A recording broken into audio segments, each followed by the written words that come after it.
नमस्ते दोस्तों, डेट आज की 25 अप्रैल 2020 और स्वागत है आपका वेब स्वाध्याय एंड स्टडी के एडिटोरियल वोकैब डिस्कशन में। तो आइए स्टार्ट करते हैं। आज का पहला मीनिंग है अपना बेहमत। बेहमत का मीनिंग हो गया something enormous, specially a large and powerful organisation.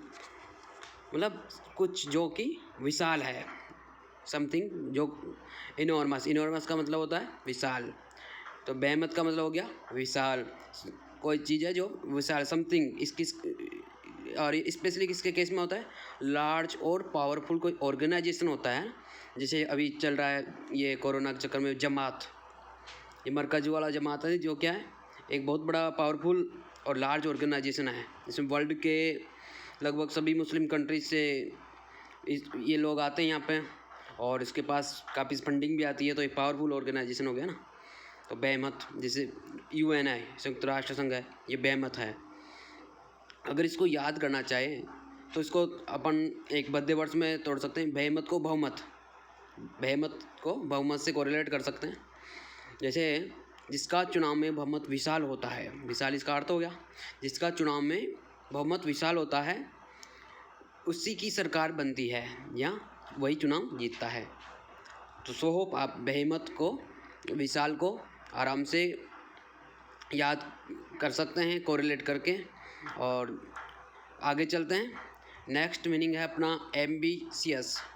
Ambitious का मीनिंग हो गया हैविंग और showing a strong desire and determination to succeed. मतलब इस जो एम्बिशियस का मतलब महत्वाकांक्षी हुआ, लेकिन ये कैसा महत्वाकांक्षी?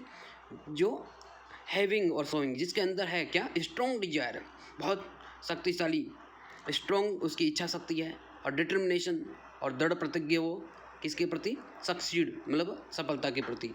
तो उसको बोलते हैं एम्बिशियस। जैसे अभी विश्व के जो बड़े बड़े कंट्रीज हैं, जैसे US, रसिया, UK, फ्रांस, इटली, ये क्या है?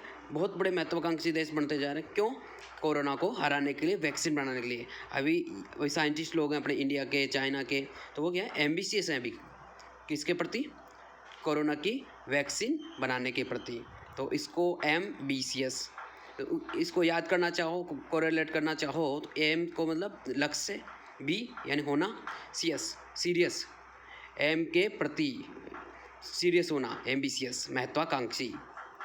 एम्बिशियस मतलब एम के प्रति सीरियस होना, सीएस को सीरियस से जोड़ लो, और बी यानी होना, बी ह्यूमन, सलमान खान वाला। तो एम्बिशियस का मतलब हो गया एम के प्रति सीरियस होना, बहुत महत्वाकांक्षी होना। तो सो होप आप इसको समझ गए होंगे। नेक्स्ट मीनिंग की ओर चलते हैं। नेक्स्ट मीनिंग अपना थम्स अप। थम्स अप मतलब एक फ्रेजल वर्ब है। इसका मीनिंग हो एन इंडिकेशन ऑफ सेटिस्फैक्शन और अप्रूवल। मतलब आप किसी चीज़ से सेटिस्फाई हो या आपने किसी चीज़ के लिए प्रति अप्रूवल दे दिया है, तो उसका एक इंडिकेशन अगर आप देना चाहो तो उसको थम्स अप कहते हैं। जैसे ये कोल्ड ड्रिंक्स भी कंपनी है थम्स अप, तो उसमें क्या था? अंगूठा दिखाता है वो, तो मतलब वो तैयार है, सेटिस्फाई है, वो अप्रूव, मतलब उसने सहमति दे दी है। तो थम्स अप, तो उससे कोरिलेट करके थम्स अप से, कंपनी से, तो इसको मेमोराइज कर सकते हैं। तो सो होप आप समझ गए होंगे। चलते हैं नेक्स्ट मीनिंग की ओर। नेक्स्ट मीनिंग है अपना ओवर जीलियस। ओवर जेलस का मतलब होता है उत्साही। यहाँ दोस्तों थोड़ा ये कंफ्यूजिंग वाली मीनिंग है, तो इसका मैं थोड़ा टाइम लूँगा आपसे, इसमें दो मीनिंग लेंगे। तो इसका इंग्लिश मीनिंग हो गया टू एंथुजियास्टिक एंड ईगो, मतलब बहुत ज़्यादा उत्साह और उत्सुक होना। तो ओवर जेलस, ओवर यहाँ ZEAL, झील का मीनिंग होता है उत्साह, और ZEALOUS जेलस का मीनिंग होता है उत्साही। मतलब झील उत्साह और जेलस उत्साही। तो इसको अगर झील को याद करना चाहो, केवल झील को, तो झील में एक शब्द है ZEAG, तो इसको एक बद्य वर्ष में जी से कोरिलेट कर सकते हैं, और इसको एक वाक्य बनाते हैं, सेंटेंस बनाते हैं। अगर हमारा किसी कार्य के प्रति ज़्यादा उत्साह हो तो हम जी तोड़ मेहनत करते हैं। मतलब उत्साह हो तो जी तोड़, तो झील का मतलब हो गया उत्साह। हम अगर हमारा किसी कार्य के प्रति ज़्यादा उत्साह हो तो हम जी तोड़ मेहनत करते हैं, झील तोड़ मेहनत करते हैं। जी तोड़ मतलब झील तोड़ मेहनत, उत्साह, झील का मतलब होगा उत्साह, और ZEALOUS जेलस मतलब उत्साही। इस उत्साही कौन होता है? जिसके अंदर उत्साह होता है। तो अब इसका एक और मीनिंग है जेलसली, ZEALOUSLY। जेलसली का मीनिंग हो गया उत्साह के साथ या उत्साह से। आपने कोई काम किया जेलसली, यानी उत्साह के साथ। अब एक मीनिंग जो है ईर्ष्या वाला, जैसे स्टार्ट होता है, ये जेड वाला जो है उत्साह वाला है, और जैसे जो स्टार्ट होता है वो क्या है? ईर्ष्या, द्वेष, जो अपन किसी से घृणा करते हैं, तो उसको JEALOUSY, जेलसी, जेलसी यानी ईर्ष्या या द्वेष, और JEALOUS जेलस यानी ईर्ष्यालु, उद्विग्न या संकलु। मतलब जो आदमी ईर्ष्या करता है उसको क्या बोलते हैं? जेलस, और ईर्ष्या को क्या बोलते हैं? जेलसी। तो होप आपको ये मीनिंग समझ में आया होगा। आप झील में जो जेड वाला जेलस या झील और जे वाला जेलसी और ये जेलस में डिफ्रेंशिएट कर पाओगे, मेरे को आशा है। तो चलते हैं नेक्स्ट मीनिंग की ओर। नेक्स्ट मीनिंग है अपना एनाथमा। एनाथमा का मीनिंग हो गया something that is considered completely wrong and offensive. मैंने अभिशाप या अभिशप्त, मतलब समथिंग कोई चीज़ है जो क्या कंसिडर की गई है कम्प्लीटली, पूरी तरह ही गलत है और ऑफेंसिव है, दंडात्मक है, मतलब एक अपराधी जैसा काम है वो, तो उसको बोलते हैं अनाथमा, मतलब अभिशाप। मतलब अभिशाप आपने जैसे देखा होगा रामायण महाभारत में, तो श्राप देते हैं, उसी को अभिशाप बोलते हैं। तो इसको अगर याद करना चाहो तो इसको 3 वर्ड्स में तोड़ते हैं, ए नाथ एमा, ए नाथ एमा। तो इसमें आप एक वाक्य बनाते हैं, सुबह सुबह जब नाथ बाबा आटा लेने के लिए आता है तो यही तो कहता है कि ए माँ भिक्षा देही, ए माँ भिक्षा दे, और अगर माँ भिक्षा न दे तो श्राप दे देता है। एक नाथ कहता है ए माँ भिक्षा दे, नहीं दे तो श्राप दे देता है, अभिशाप दे देता है। तो अनात्मा को एक नाथ से जो एक नाथ जो क्या करता है, ए माँ भिक्षा दी, भिक्षा मांगता है, उससे कोरिलेट करके आप मेमोराइज कर सकते हैं। और अनात्मा का मीनिंग हो गया अभिशाप या श्राप। वो श्राप कब देगा? एक नाथ होगा जो एक माँ से बोलेगा भिक्षा दे, भिक्षा नहीं देगी तो वो क्या करेगा? अभिशाप दे देगा, अनात्मा। तो सो होप आपको ये समझ में आया होगा। चलते हैं नेक्स्ट मीनिंग की ओर। नेक्स्ट मीनिंग है laudable. Laudable means deserving to be praised और एडमायर्ड, मतलब प्रशंसनीय, जिसकी डिजर्विंग मतलब जो अधिकार अपने पास रखता है, किसका अधिकार? प्रेज्ड का, मतलब उसकी प्रशंसा की जानी चाहिए, उस एडमायर्ड, मतलब उसको कुछ काम ऐसा किया है जिस वजह से उसके पास ये डिजर्विंग पावर आई है कि उसकी प्रशंसा की जाए, उसकी एडमायर्ड की जाए। तो ये उसको क्या बोलते हैं? लॉडेबल। अब लॉडेबल मतलब जोर, लॉर्ड का मतलब होता है जो ज़्यादा जोर से, और एबल मतलब वो समर्थ हो, वो ज़्यादा जोर से जिसकी प्रशंसा, जिसके बारे में बोला जाए, तो वो क्या है? डिजर्विंग करता है ना, एडमायर करने के लिए या प्रशंसा के लिए। तो लॉडेबल कौन होता है? जिसकी प्रशंसा की जा सके, और जिसकी प्रशंसा नहीं की जा सके उसके बारे में आप चुपचाप धीरे धीरे बात करोगे कि जो निंदा योग्य बात होगी, अब उसके बारे में बात करने से भी आप डरोगे। लेकिन जिसके गुण होंगे, अच्छे गुण होंगे, तो उसके बारे में आप बात करते हुए डरोगे नहीं, जोर जोर से बात करोगे, सबको बताओगे। तो सो होप लॉडेबल मीनिंग प्रशंसनीय आपको मेमोराइज हुआ होगा। चलते हैं नेक्स्ट मीनिंग की ओर। नेक्स्ट मीनिंग है अपना क्वासिंग। क्वासिंग का मीनिंग होता है कुचलना या रद्द करना। तो इसका English meaning to officially reject as invalid, मतलब ऑफिशियल उसको कैसा रिजेक्ट कर दिया? इनवैलिड, मतलब अमान्य घोषित कर दिया। तो ये समथिंग सच ए जजमेंट और डिसीजन, ये स्पेशली किसके केस में आता है?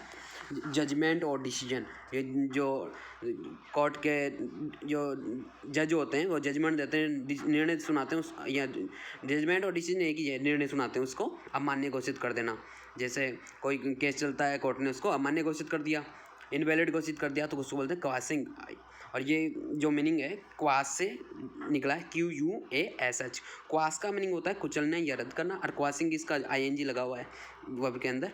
तो क्वास यानी कुचलना या रद्द करना। अब इसको अगर आप मेमोराइज करना चाहो तो बस ने उसे कुचल दिया इसलिए उसका पूरा कस ही निकल गया, मतलब बस ने उसे कुचल दिया इसलिए उसका पूरा कस ही निकल गया। क्वास को किससे कोरिलेट किया? कस से।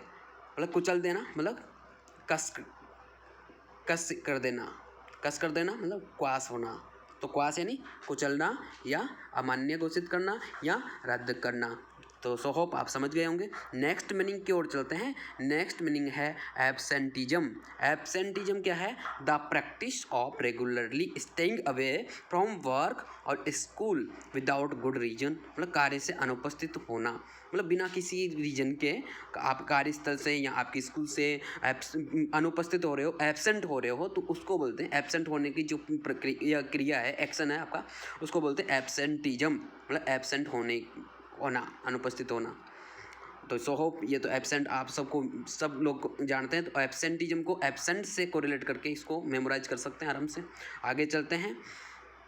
नेक्स्ट मीनिंग है अपना लीव द डू, मतलब टू मेंटेन और create the possibility of doing something और something happening in the future, मतलब या किसी चीज़ को जो पॉसिबिलिटी है, संभावना है, उसके संभावना होने को इन फ्यूचर भविष्य में उसके घटित होने की संभावना को बनाए रखना या उत्पन्न करना, उसको क्या बोलते हैं? Leave the do. अब कोई चीज़ घटित होगी, अब उसकी संभावना कितनी होगी, कब होगी? आप लीव द डोर, अब जब आप घर छोड़ोगे, लीव द डोर एक फ्रेजल वर्ब है, मतलब घर छोड़ के आप उसके लिए कुछ टाइम डिवोट करोगे, मतलब उसके लिए आप कुछ टाइम दोगे, तभी तो घटित होगी ना कोई चीज़।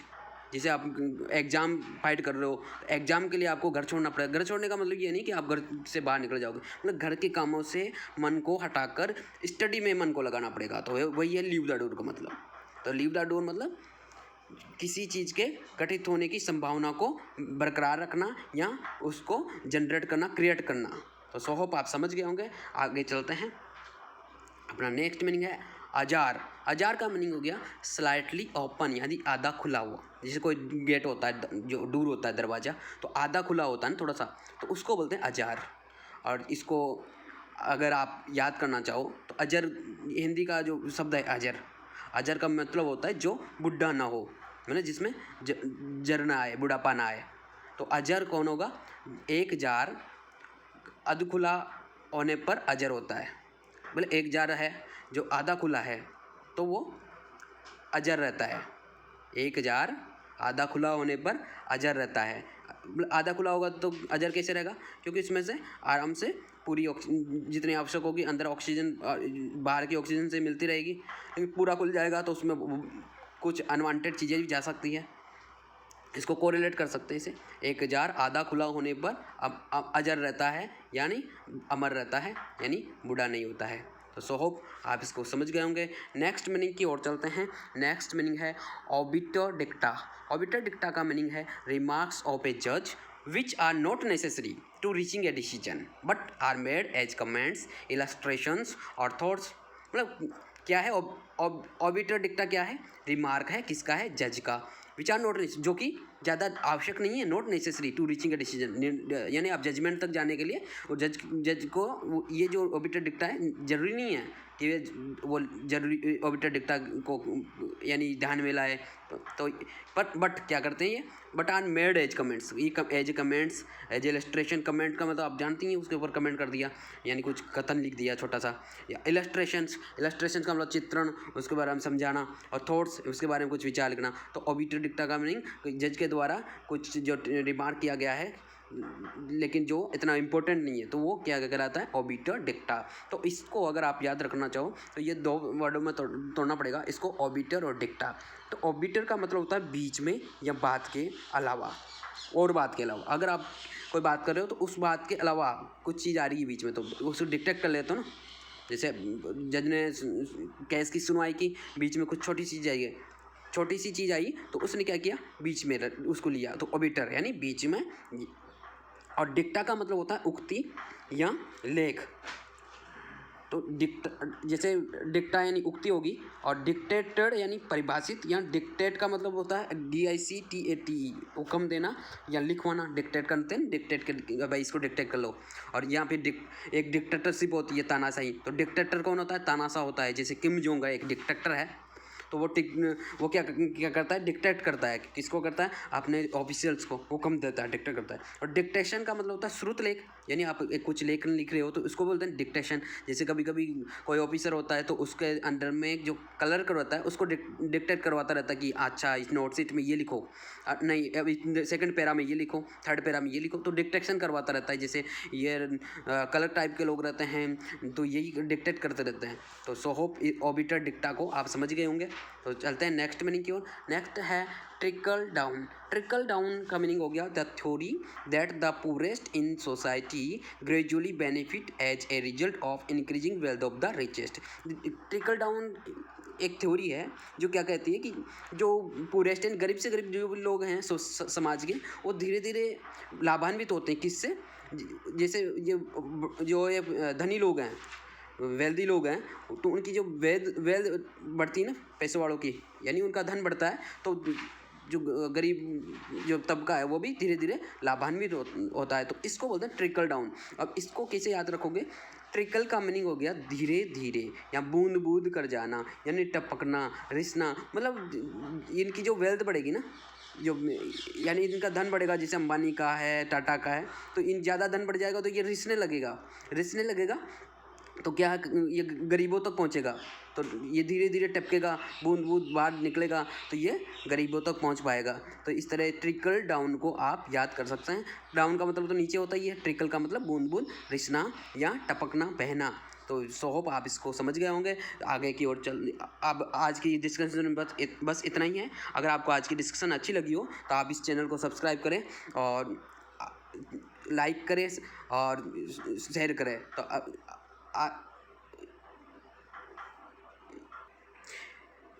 thank you very much for discussion.